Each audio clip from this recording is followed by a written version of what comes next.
जय श्री कृष्णा। आप सभी को श्राद्ध पक्ष के 8वें दिन की या कहें कि अष्टमी के श्राद्ध की ढेरों शुभकामनाएं। प्रिय भक्तों, आज आप सभी अष्टमी का श्राद्ध कर रहे हैं। आपको अवश्य ही सुनना चाहिए श्रीमद् भागवत गीता का मुक्तिदायिनी 7वां अध्याय। शास्त्र कहते हैं कि यदि आप इसे प्रतिदिन श्रवण करते हैं, विधि विधान से इसका पुण्य अपने पितरों को अर्पित करते हैं और जल तर्पण करते हैं, तो इससे आपके पितृ कहीं घोर नरक में भी हों तो वहाँ भी उनको तृप्ति प्राप्त हो जाती है। इसीलिए आपको आज यह 7वां अध्याय अवश्य ही सुनना चाहिए। यह बड़ा ही कल्याणकारी है, मनुष्य के अनेक दोषों को दूर करता है और मनुष्य के जीवन में सुखों का आगमन कराता है।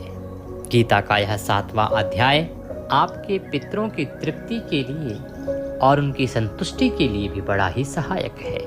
इस वीडियो के माध्यम से आप सुनेंगे गीता का 7वां अध्याय, साथ ही जानेंगे कि किस विधि से आपने ये अध्याय सुनना है, कैसे जल अर्पण करना है और कैसे संकल्प करके इसका पुण्य आप अपने पितरों को अर्पित करेंगे। यूँ तो शास्त्र कहते हैं कि यदि पूरे 16 दिन श्राद्ध पक्ष में इसको किया जाए तो आपके जीवन में कभी गम ही न होगा, आपके जीवन में कभी दुख ही न होगा। आप सदा लक्ष्मीवान, संपत्तिवान और सौभाग्यशाली रहेंगे। अब क्योंकि कुछ दिन निकल चुके हैं श्राद्ध पक्ष के, तो जो दिन बचे हैं उनमें ही कम से कम इस कर्म को कर लीजिए, बड़ा कल्याण होगा। जानकारी आरंभ करें, अध्याय आरंभ करें उससे पहले निवेदन है कि यह पावन पुनीत श्रीमद् भागवत गीता के 7वें अध्याय का वीडियो है, तो कृपया इसे एक बार लाइक अवश्य कर दीजिएगा। अपने पितरों की तृप्ति के लिए लिखिएगा, जय पितृदेव। आपके पितरों को गौलोक प्राप्त हो, भगवान कृष्ण की कृपा से मुक्ति प्राप्त हो, तो लिखिएगा जय श्री कृष्ण। आप देख रहे हैं देवभूमि ज्योतिष संस्थान का प्रतिष्ठित YouTube चैनल देवभूमि धार्मिक। हम यहाँ पर सभी व्रत और त्योहारों की सही शास्त्रीय जानकारी प्रदान करते हैं। ज्योतिष शास्त्र और पंचांग के आधार पर आपको बताते हैं कौन सी तिथि कब है, व्रत आदि कब करना है, क्या विधि है, क्या नियम है। यदि आप सभी व्रत और त्योहारों की सही शास्त्रीय जानकारी पाते रहना चाहते हैं तो कृपया चैनल को सब्सक्राइब कीजिए और बेल आइकन को प्रेस कीजिए। जब आप चैनल को सब्सक्राइब का बटन दबाएंगे तो वहां पर एक घंटी का निशान बना हुआ आएगा, उसे आप अवश्य दबाइएगा, तभी आपको हमारे सारे वीडियो प्राप्त होंगे, अन्यथा आपसे जानकारी छूट जाएगी। तो आइए प्रिय भक्तों, अब हम पाठ आरंभ करते हैं और उससे पहले जान लेते हैं उससे आरंभ करने की विधि। आपको स्नान आदि करके स्वच्छ वस्त्र धारण करना है। स्वच्छ वस्त्र धारण करके एक लोटा लीजिए, तांबे का या पीतल का। उसमें पहले गंगा जल भरिए, फिर शुद्ध जल भरिए, थोड़े से काले तिल डालिए, कुशा हो तो कुशा डालिए, तुलसी का पत्ता डालिए, सफ़ेद पुष्प हो तो वह भी डालिए, चंदन अगर सफ़ेद हो तो वह भी डालिए।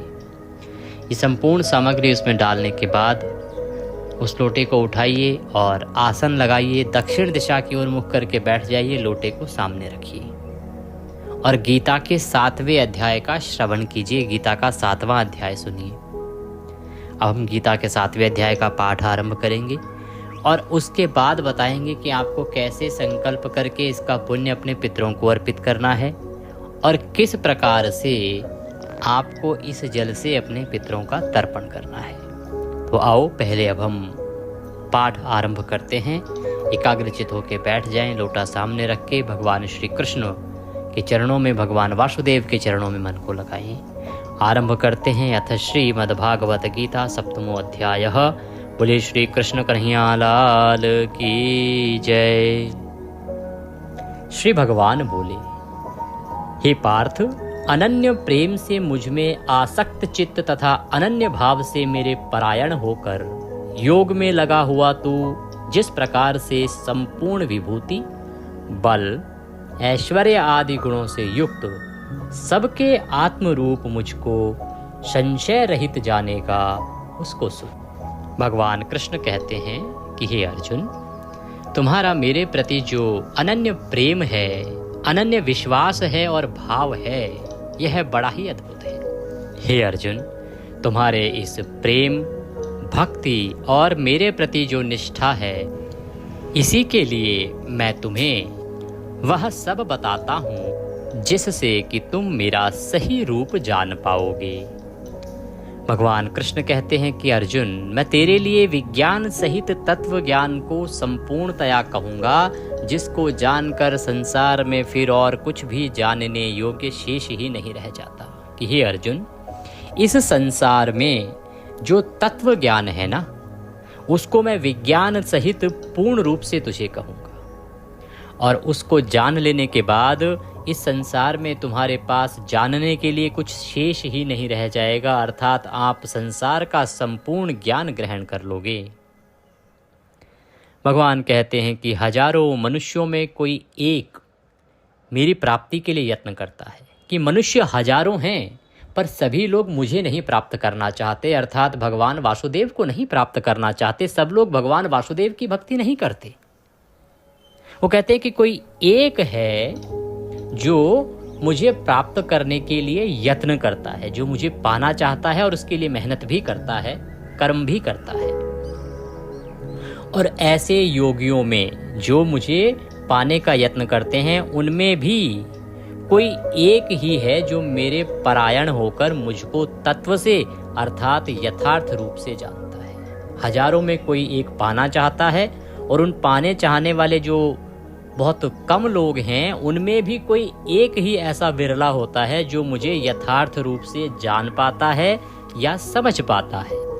हे अर्जुन, पृथ्वी, जल, अग्नि, वायु, आकाश, मन, बुद्धि और अहंकार, इस प्रकार यह 8 प्रकार से विभाजित मेरी प्रकृति है।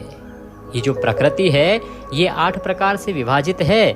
यह 8 प्रकार के भेदों वाली तो अपरा अर्थात मेरी जड़ प्रकृति है। और हे महाबाहो, इससे दूसरी को, जिससे यह संपूर्ण जगत धारण किया जाता है, मेरी जीव रूपा अर्थात पराचेतन प्रकृति जान।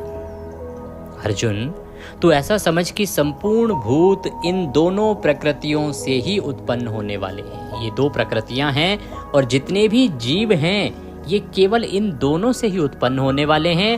और मैं संपूर्ण जगत का प्रभव तथा प्रलय हूँ, अर्थात जगत का मूल कारण हूँ। और मैं जो स्वयं हूँ ना, वो इस पूरे संसार का, इस पूरे जीवात्मा का, इस पूरे भूमंडल का और इस त्रिलोकी का प्रभव अर्थात मूल कारण हूँ। मेरे से ही यह उत्पन्न हुई है, मेरे द्वारा ही यह पालित है, और मैं ही इसकी प्रलय करता हूँ। हे धनंजय, मुझसे भिन्न दूसरा कोई भी परम कारण है ही नहीं।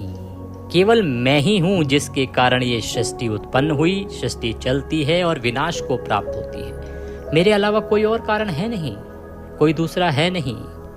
ये संपूर्ण जगत सूत्र में सूत्र के मणियों के सदृश मुझ में ही गुथा हुआ है। ये जो पूरा संसार है, ये केवल मुझ में ही समाहित है, भगवान वासुदेव में ही समाहित है। हे अर्जुन, मैं जल में रस हूँ। भगवान कहते हैं कि ये जो जल आप पीते हैं, उसमें जो रस आता है, वो भगवान वासुदेव हैं। चंद्रमा और सूर्य में प्रकाश हूँ। चंद्रमा और सूर्य जो प्रकाश देते हैं, चमकते हैं, रोशनी देते हैं, वो स्वयं भगवान वासुदेव ही हैं। संपूर्ण वेदों में जिस ओंकार की पूजा की जाती है, वह ओंकार भी वही हैं। और आकाश में शब्द जो हैं, वो भी भगवान वासुदेव हैं। और पुरुषों में जो पुरुष तत्व है, वह पुरुष तत्व के रूप में भी स्वयं वासुदेव ही विराजमान है। भगवान कहते हैं कि हे अर्जुन, मैं पृथ्वी में पवित्र गंध और अग्नि में तेज हूँ। पृथ्वी में जो गंध अर्थात सुगंध आती है ना, वह गंध भगवान वासुदेव के ही कारण आती है। और अग्नि में जो तेज है, जिसके कारण वह जलाती है, तपिश पैदा करती है, वह तेज भी स्वयं वासुदेव ही है। तथा संपूर्ण भूतों में उनका जीवन हूँ। जितने भी प्राणी समुदाय हैं इस भूमंडल पर, उन सभी का जो जीवन है वो भी वासुदेव ही हैं। और जो तपस्वी तप करते हैं ना, उनका तप भी भगवान नारायण ही है। हे अर्जुन, तू संपूर्ण भूतों का सनातन बीज मुझको ही जान। कहते कि अर्जुन, इस पृथ्वी पर, इस भूमंडल पर, इस ब्रह्मांड में जितने भी जीव उत्पन्न होते हैं ना, वो केवल मुझसे ही उत्पन्न होते हैं। उनका सनातन बीज मैं ही हूँ। मैं बुद्धिमानों की बुद्धि हूँ और तेजस्वियों का तेज हूँ।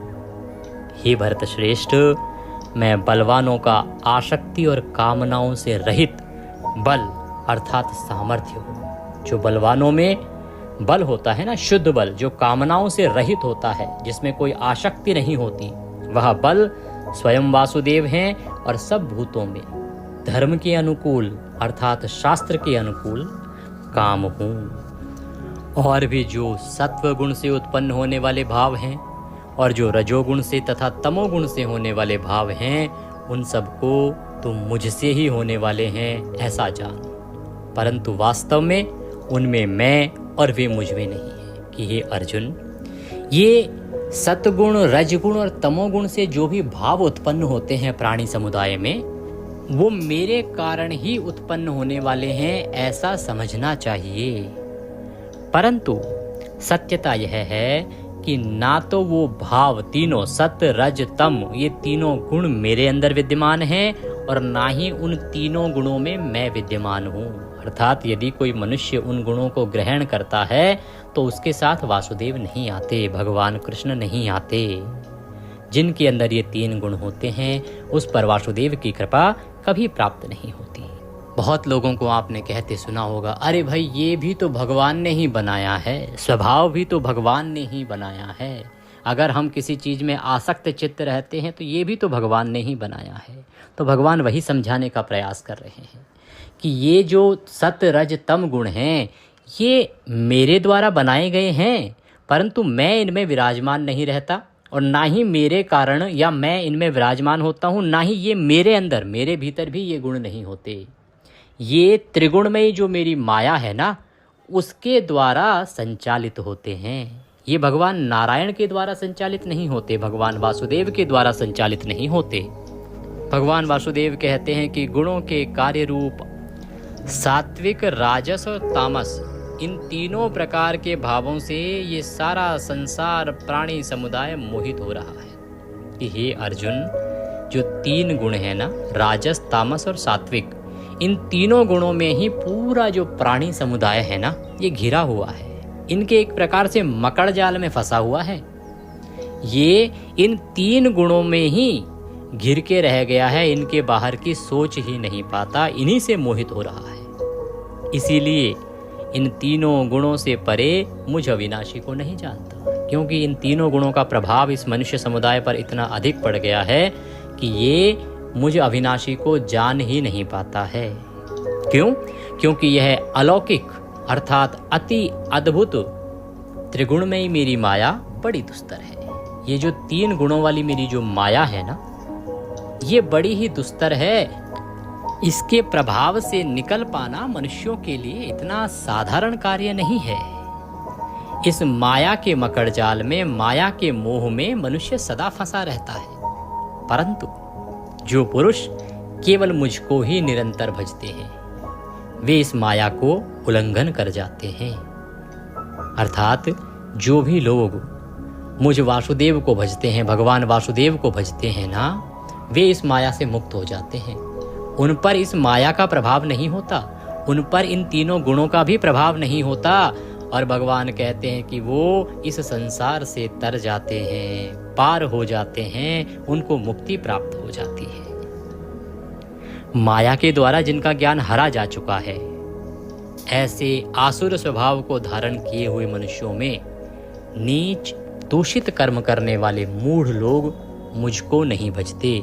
हे अर्जुन, इस माया ने जिन जिन लोगों का ज्ञान हर लिया है, अर्थात इस माया के प्रभाव से जो तम रज गुणों के अंदर डूब चुके हैं, जिनका ज्ञान काम ही नहीं करता, ऐसे जो लोग हैं वो आसुर स्वभाव जैसे हैं, जैसे असुरों का स्वभाव।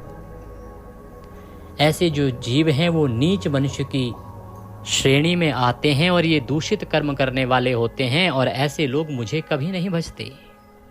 हे भरतवंशियों में श्रेष्ठ अर्जुन, उत्तम कर्म करने वाले अर्थार्थी, आर्त, जिज्ञासु और ज्ञानी, ऐसे चार प्रकार के भक्तजन मुझको भजते हैं। भगवान ने अपने भक्तों की एक प्रकार से विशेषता बताई है। वो कहते हैं अर्थार्थी, आर्त, जिज्ञासु और ज्ञानी, ये 4 प्रकार के हैं जो मुझे भजते हैं, और उनमें भी नित्य मुझ में एक ही भाव से स्थित अनन्य प्रेम भक्ति वाला ज्ञानी भक्त अति उत्तम है। क्यों? क्योंकि मुझको तत्व से जानने वाले ज्ञानी को मैं अत्यंत प्रिय हूँ, और वह ज्ञानी भी मुझे बड़ा प्रिय है। ये सभी उदार हैं, परंतु ज्ञानी तो साक्षात मेरा स्वरूप ही है, ऐसा मेरा मत है। क्योंकि वह मदगत मन बुद्धि वाला ज्ञानी भक्त अति उत्तम गति स्वरूप मुझ में ही अच्छी प्रकार से स्थित रहता है। भगवान कहते हैं कि बहुत से जन्मों के अंत के जन्म में तत्व ज्ञान को प्राप्त पुरुष सब कुछ वासुदेव ही हैं, इस प्रकार मुझको भजता है। वह महात्मा अत्यंत दुर्लभ है कि हे अर्जुन, मनुष्य या जीव इतने जन्म लेता है, लेकिन अंत के जन्म तक भी वह समझ ही नहीं पाता कि सब कुछ मैं ही हूँ, सब कुछ वासुदेव ही हैं। और इसीलिए ऐसे बड़े ही दुर्लभ लोग होते हैं जो मुझे अंत तक भी जान पाते हों और मेरा भजन करते हों, जो मुझे भजते हों। ऐसे लोग बड़े कम हैं। उन भोगों की कामना द्वारा जिनका ज्ञान हरा जा चुका है, वे लोग अपने स्वभाव से प्रेरित होकर उस नियम को धारण करके अन्य देवताओं को भजते हैं, पूजते हैं। भगवान कहते हैं कि जो मनुष्य है ना, वो एक प्रकार से सकाम भक्ति करता है। सकाम भक्ति अर्थात वो कामनाओं के द्वारा उसका चित्त हरा जा चुका है। उसके अंदर कामनाएं अनेक हैं। कोई कहता है मुझे धन चाहिए, कोई कहता है बल चाहिए, कोई चाहता है ऐश्वर्य चाहिए, कोई चाहता है स्त्री सुख चाहिए, कोई कहता है संतान सुख चाहिए। इस प्रकार से जो मनुष्य है वो कामनाओं से भरा हुआ है। उसके अंदर अनेकों कामनाएं हैं और वो अपनी कामनाओं की पूर्ति के लिए अलग अलग देवताओं को भजता है। आप स्वयं अपने आसपास देखिए, कोई कहता है प्रभु मेरे बेटे की शादी करवा दो, उसके लिए अनेकों उपाय करता है। कोई कहता है मेरी शादी करवा दो, कोई कहता है मुझे धन दिलवा दो, कोई कहता है मेरे पुत्र को पास करवा दो, उसकी नौकरी लगवा दो। भगवान ये काम करवा दो, मैं ये करूँगा। छोटे छोटे बच्चे मंदिर के आगे, प्रभु मुझे पास करवा देना, मैं आपको प्रसाद चढ़ाऊँगा। बजरंगबली मुझे पास करवा देना। इस प्रकार से सभी की अलग अलग कामनाएं हैं। अब तो अनेकों प्रेतों के दरबार पर लोग पहुंच गए हैं, वहां जाके प्रार्थना करते हैं कि मेरे ये संकट को हरण कर दो। तो भगवान कहते हैं कि ये जो मनुष्य है ना, ये कामनाओं से घिरा हुआ है और कामनाओं की पूर्ति के लिए अलग अलग देवताओं को ये भजता है, क्योंकि उनको लगता है कि इस इच्छा की पूर्ति इस देवता से होगी, उस इच्छा की पूर्ति उस देवता से होगी। तो कहते हैं कि जो सकाम भक्त जिस जिस देवता के स्वरूप को श्रद्धा से पूजता है या पूजना चाहता है, उस भक्त की श्रद्धा को मैं उसके प्रति स्थिर कर देता हूँ। ये जो सकाम भक्ति वाले जो लोग हैं ना, जो कामना की पूर्ति के लिए भक्ति करते हैं, ये जिस देवता को पूजना चाहते हैं, मैं कुछ इस प्रकार से घटना घटित करता हूँ कि उस भक्त की श्रद्धा उस देवता में स्थिर हो जाती है, अर्थात वो उस पर पूर्ण विश्वास करने लग जाता है। कैसे? भगवान कहते हैं कि वह पुरुष उस श्रद्धा से युक्त होकर उस देवता का पूजन करता है और उस देवता से मेरे द्वारा ही विधान किए हुए उन इच्छित भोगों को निसंदेह प्राप्त करता है। कि जब वो मनुष्य है ना, वो उस देवता में अपनी भावना को स्थिर कर देता है और उसके बाद उसी देवता को पूजता है। जब वो पूजता है तो जो वो पाना चाहता है ना, उसे मैं प्रदान करता हूँ। वस्तुतः वो भगवान वासुदेव के द्वारा ही विधान की हुई होती है, भगवान वासुदेव के द्वारा ही दी हुई होती है, परंतु उन इच्छित भोगों को वह उस देवता के माध्यम से प्राप्त करता है। अतः उसकी श्रद्धा उस देवता में और अधिक हो जाती है। और भगवान कहते हैं कि भाई वो आया ही उस देवता के दरबार पर है, तो मैं क्यों बताऊं उसको कि मुझे भजो, मेरे से सब कुछ होगा। मैं उस देवता के द्वारा ही उस विधान को करवाता हूँ। ये बात अलग है कि करने वाला तो मैं ही हूँ। अब क्योंकि उस इच्छा की पूर्ति, उस भोग की पूर्ति उस देवता के द्वारा की गई है, अतः उस मनुष्य का वह विश्वास और अधिक दृढ़ उस देवता में हो जाता है। भगवान कहते हैं परंतु उन अल्प बुद्धि वालों का वह फल नाशवान है, तथा वे देवताओं को पूजने वाले देवताओं को ही प्राप्त होते हैं। कि हे अर्जुन, ये जो लोग हैं ना, जो सकाम भक्ति करते हैं, कामनाओं की पूर्ति के लिए भक्ति करते हैं, उससे जो फल प्राप्त होता है, भाई आपने किसी इच्छा की पूर्ति के लिए भक्ति करी, आपकी वो इच्छा पूरी हो गई, वो नाशवान है, अर्थात वो आज नहीं तो कल नष्ट हो जाएगी, नाश हो जाएगा उसका। धन चाहता है कोई, आज नहीं तो कल धन नष्ट होगा। जब मनुष्य इस पृथ्वी से जाएगा तो उसके साथ धन तो नहीं जाएगा। कोई संतान चाहता है, भगवान की पूजा भिन्न भिन्न कामनाओं की पूर्ति के लिए करता है, वो सब इस पृथ्वी पर ही रह जाने वाली हैं, वो नश्वर हैं। और ऐसे लोग जो उन देवताओं को पूजते हैं, उन देवताओं को ही प्राप्त हो जाते हैं। परंतु मेरे भक्त चाहे जैसे ही भजें, अंत में वे मुझको ही प्राप्त होते हैं। पर जो भगवान वासुदेव के भक्त हैं, वो सीधे वैकुंठ जाते हैं, चाहे वो जैसे मर्जी भजें भगवान को।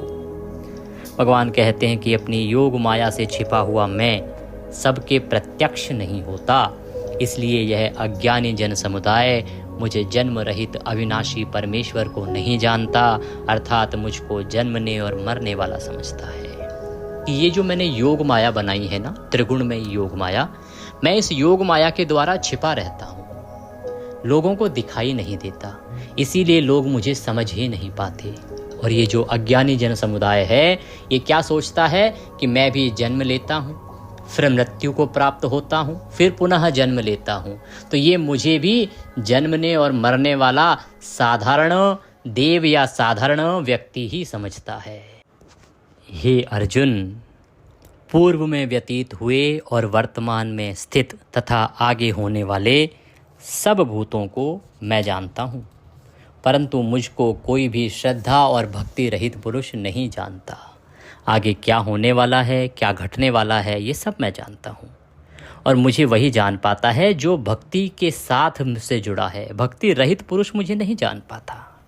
हे भरतवंशी अर्जुन, संसार में इच्छा और द्वेष से उत्पन्न सुख दुख आदि द्वंद्व रूप मोह से संपूर्ण प्राणी अत्यंत अज्ञानता को प्राप्त हो रहे हैं कि इस संसार में ना सुख और दुख दो प्रकार के ऐसे द्वंद्व उत्पन्न हो गए हैं। इस मोह में फंस के सभी जो प्राणी समुदाय है वो अज्ञानी हो गया है, अज्ञानता को प्राप्त हो रहा है। परंतु निष्काम भाव से श्रेष्ठ कर्मों का आचरण करने वाले जिन पुरुषों का पाप नष्ट हो गया है, वे राग द्वेष जनित द्वंद्व रूप मोह से मुक्त दृढ़ निश्चयी भक्त मुझको सब प्रकार से भजते हैं। परंतु हे अर्जुन, जो निष्काम भाव से भक्ति करते हैं ना, श्रेष्ठ कर्मों का आचरण करने वाले हैं, जिनके कर्म बड़े उच्च होते हैं, जिन पुरुषों का जो पाप है वो नष्ट हो चुका है क्योंकि उनका आचरण उच्च है, और वो निष्काम भक्ति करते हैं, कामनाओं की पूर्ति के लिए भक्ति नहीं करते। वे राग द्वेष जनित द्वंद्व मोह से मुक्त हो जाते हैं, उनके भीतर ना राग है ना द्वेष है, और वो दृढ़ निश्चयी भक्त सदा मुझे ही भली प्रकार से भजते हैं, अर्थात वासुदेव को ही भजते हैं। जो मेरे शरण होकर जरा और मरण से छूटने के लिए यत्न करते हैं, वे पुरुष उस ब्रह्म को, संपूर्ण आध्यात्म को, कर्म को जानते हैं। अर्थात भगवान वासुदेव के भीतर जो जरा और मरण से छूटने के लिए प्रयत्न, अर्थात जो जन्म और मृत्यु के इस चक्र से मुक्ति पाना चाहता है, वह पुरुष उस ब्रह्म को, संपूर्ण आध्यात्म को और संपूर्ण कर्म को जान लेता है। जो पुरुष अधिभूत अधिदैव के सहित तथा अधियज्ञ के सहित, अर्थात सबका आत्मरूप मुझे अंत काल में भी जानते हैं, वे युक्ति चित्त वाले पुरुष मुझे जानते हैं, अर्थात प्राप्त होता है। भगवान कहते हैं कि जो अंत समय में, जब मनुष्य का अंत समय आता है, उस समय भी यदि कोई उनको भज लेता है, वासुदेव को जान लेता है और उनके प्रति अपनी भक्ति को स्थिर कर देता है, तो वह भक्त निश्चित ही संसार से तर जाता है, जन्म मृत्यु के इस जाल से मुक्त हो जाता है और नारायण के धाम को प्राप्त करता है, वासुदेव के धाम को प्राप्त करता है, और वह जीवात्मा सदा के लिए मुक्त हो जाती है। इसीलिए सार यही है कि वासुदेव ही सब कुछ है, नारायण ही सब कुछ हैं, उन्हीं को भजें, उन्हीं के प्रति अपनी भक्ति को स्थिर करें। ये कामनाओं में जो डूबी हुई हमारी भक्ति है उसे बचें। वासुदेव को भजेंगे तो वो हमारा कल्याण करेंगे, क्योंकि अंतिम सत्य तो यही है कि हमें प्रभु के धाम जाना है और उसकी मुक्ति तभी है जब हम प्रभु का गुणगान और प्रभु की भक्ति करेंगे। इसी के साथ गीता का यह 7वां अध्याय यहाँ पूर्ण होता है। बोलिए श्री कृष्ण भगवान की जय। अब जो लोटा आपने सामने रखा है उसको हाथ में उठा लीजिए दोनों हाथों में और भगवान से प्रार्थना कीजिए कि हे प्रभु, हमने ये जो गीता का 7वां अध्याय सुना है इससे जो भी पुण्य प्राप्त होता है वह संपूर्ण पुण्य हम अपने अमुक पितरों को अर्पित करते हैं या सभी पितरों को अर्पित करते हैं। यह पुण्य हमारे पितरों को प्राप्त हो और इससे वो तृप्त हो तथा उनकी मुक्ति हो जाए। इस प्रकार से संकल्प कीजिए। संकल्प करने के बाद उस जल से तर्पण करना है। एक बड़ा पात्र ले लीजिए। जो सीधा हाथ होता है आपका, सीधे हाथ में उंगली और अंगूठे के बीच का जो क्षेत्र है वहां से जल गिराते हुए तर्पण किया जाता है और मंत्र आपकी स्क्रीन पर आ रहा होगा। मैं मंत्र यहाँ भी बोल देता हूँ। जल तर्पण करते हुए बोलिए ओम ह्रीं श्रीं क्लीं स्वधा देव्यै स्वाहा। ओम ह्रीं श्रीं क्लीं स्वधा देव्यै स्वाहा। इसका जप करते हुए तर्पण कीजिए और अपने पितरों से प्रार्थना कीजिए कि हे मेरे पितरों, इस जल को ग्रहण करो, गीता के 7वें अध्याय का पुण्य ग्रहण करो और तृप्त हो। हे मेरे पूर्वजों, मुझे शुभाशीष दो जिससे कि मेरे घर में सुख शांति बनी रहे और मेरे जीवन के सभी संकटों का नाश हो। आप प्रसन्न हो, प्रसन्न हो, प्रसन्न हो। इस प्रकार भगवान से अपने पितरों से निवेदन करें और उसके बाद वह जल आप पीपल में अर्पित कर दीजिएगा। मुहूर्त की बात करते हैं तो कुतुब काल का जो समय होता है वो पितृ तर्पण के लिए सर्वश्रेष्ठ बताया गया है। कुतुब काल का समय लगभग 11:30 से और 12:15 के बीच में पूरे भारतवर्ष में होता है। बाकी सभी राज्यों में थोड़ा थोड़ा समय ऊपर नीचे होता है। अगर आपको अपने आसपास का ज्ञात ना हो तो कमेंट बॉक्स में लिख के पूछ सकते हैं, मैं वहाँ बताने का प्रयास करूँगा। दक्षिणा स्वरूप यदि आप कुछ भी भेजना चाहते हैं तो स्क्रीन पर नंबर आ रहा होगा, उस पर आप भेज सकते हैं। 2 नंबर मैंने अभी दिए हैं क्योंकि एक नंबर जो है कई बार उसकी लिमिट पूरी हो जाती है। उस कारण से क्या है कि फिर आप भेजने का प्रयास करते हैं, वो फेल हो जाती है पेमेंट, क्योंकि आजकल केवल 20 या 25 लोग ही केवल एक बार में स्वीकार हो सकते हैं एक दिन में। तो इसीलिए मैंने 2 नंबर दिए हैं जिससे कि आपको कोई परेशानी ना हो। इनमें से किसी भी नंबर पर आप दक्षिणा भेज सकते हैं। कुछ पूछना चाहते हैं, जानना चाहते हैं तो कमेंट बॉक्स में लिख के पूछ सकते हैं और व्हाट्सएप पर भी हमसे जुड़ सकते हैं जिससे कि सभी जानकारियाँ आपको तुरंत से तुरंत प्राप्त हो सकें। आप सभी दर्शक बड़े दिनों से कह रहे थे कि पंडित जी बड़ा आनंद आ रहा है 7वां अध्याय सुनने में, तो बाकी अध्याय भी सुनना चाहते हैं तो वो मैंने आरंभ कर दिए हैं, वीडियो चैनल पर आपको मिल जाएंगे। साथ ही संपूर्ण गीता सार का जो वीडियो है उसे अवश्य सुनिएगा, बड़ा ही कल्याणकारी है। नारायण सब पर कृपा करें। हरे कृष्ण।